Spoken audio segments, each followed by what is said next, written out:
At around midnight on March the 6th, 1836, the Mexican encampment was abuzz with activity, because the soldiers had been woken from their slumber and now were being put into their positions facing towards the Alamo.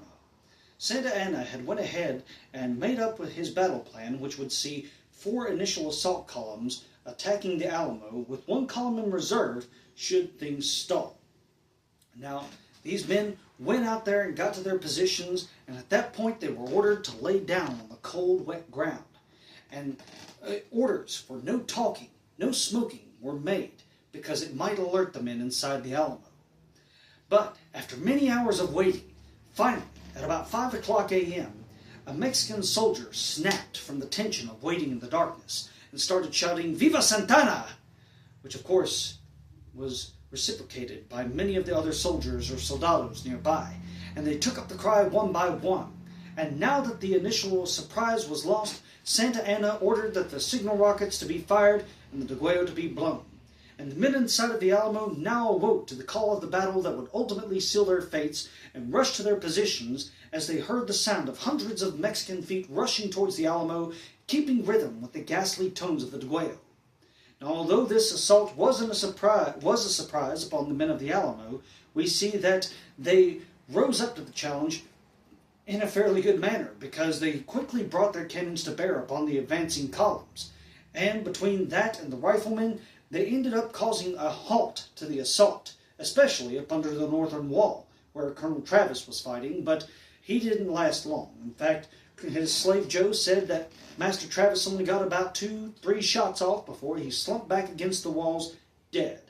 His cause of death would have been a 75 caliber musket ball to the head. But with the initial assault stalled, we see that Santa Anna brings in his reserve column of the Granaderos and the Zapadores, who found success in breaching the southwest corner of the Alamo. And now the forces underneath the north wall, they began to initially find success before making their way in and pushing the men of the Alamo back from their position.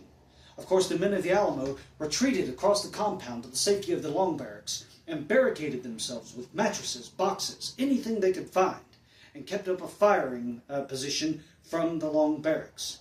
But in doing so, they had made a fatal mistake, because they had forgot to discharge their artillery. And so, in a cruel twist of fate, the Mexicans turned the Texians' own cannon on them, fired and blasted open the doors open, and rushed in, and within a matter of moments had turned the long barracks into a charnel house. And with the same bloodlust and efficiency, they rushed up into the infirmary, wherein they shot, stabbed, and bayoneted the men who lay sick and wounded in their beds.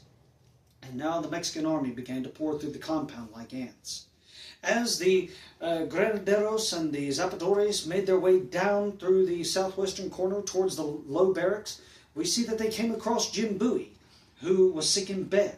And some sources state that if he was lucky, he might have got off at least 2 shots at best before they were on him. Other sources state that he was so sick that by the time they got in there, he was already dead.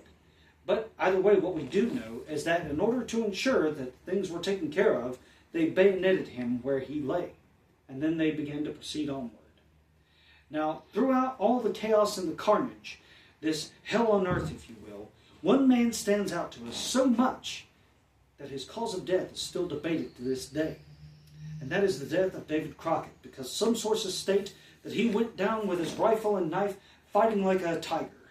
Other sources state that he was captured along with several others before being brought before Santa Anna and then swiftly executed. But whatever the cause of his death, we don't know. However, what we do know is something that Santa Anna will state after the Battle of the Alamo has ceased, which will lead to his ultimate downfall.